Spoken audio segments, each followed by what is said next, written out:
usteak, orain dela, 80 bat urte, Manuel Lekuona zanak esan ementzian, nire jaio benetxoa, baina bertsolaria herriaren abotsa zela. Orduan herriaren abotsa dan momentutik, herrien gertatzen dana aktualitatea beti kantatu bertsolaria. Lanketa berezirik ez dut egiten, baina informatuta mantentzen saiatzen naiz, izan irratia entzuten, egunkariak irakurtzen, eta nik uste dut hori denok egiten dugula, komeni da aldela entzuleak beste jakitea guk, ez dakit gehiago jakin behar dugu, baina entzuleak beste behintzat bai, eta espada gairen bat tokatzen denen esarrapatzeko ez dakigula. Ez tekot beste erremediorik aktualidadien informe dute egotie baino. Bueno, bertsolari informatuta egoten importantea da, plazan gabiltzalako eta beti aktualitatea hor dagoelako presente.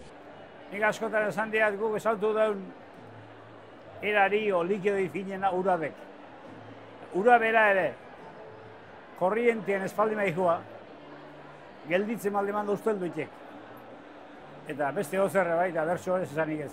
Batzutan igual saiatzen az, ez dakit, gai oso modan dauen gai baten inguruen, Ebola edo Afrikako ez dakit herrialdetako gerrie edo Parisko atentaduek, bai saiatzen az topetan informazio desberdinez, esan estan gauzaren bat. Gehiago naiz, behar bada astekari edo hilabetekarien zalea, eta uste dut bersotarako baliagarriagoak zaizkidala, eguneroko egunkarien martxa pixkat abiadura handiko kazetaritza lana da, eta orduan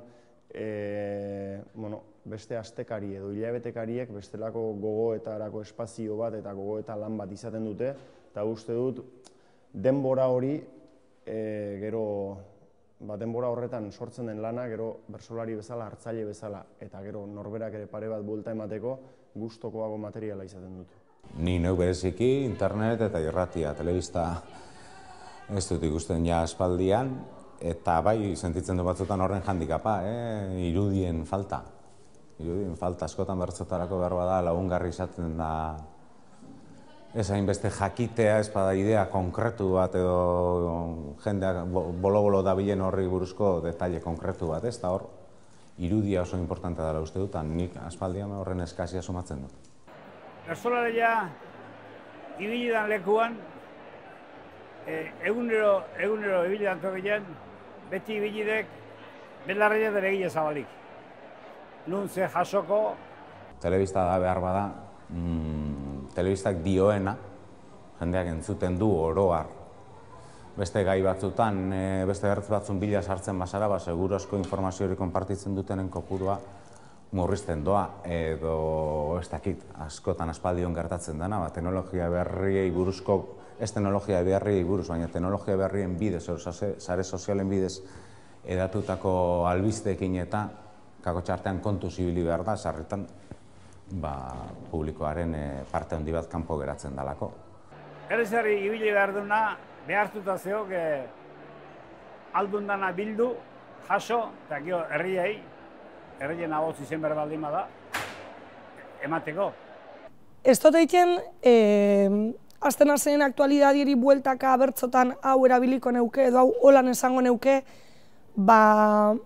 epe laburrien presio moduko bat sortzen deutzadalako neure burueri, ez? Gero gai hori pinken deuztienien, esan nahi dut dana eta ezin dut orduen behintzet gaizek oso barrizek direnien, izten dut ez pasetan, eta gero igual otzien pentzeute, igual bai, ez?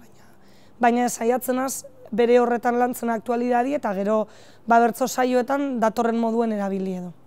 Eta bertsolaritzak pikinka aldatzea jundarra zegoen aita ez. Bizigira egun aldi mau. Beti herri berri bati erantzun bertzio, atole berri bati, baina atole da kantatzi este bate berria.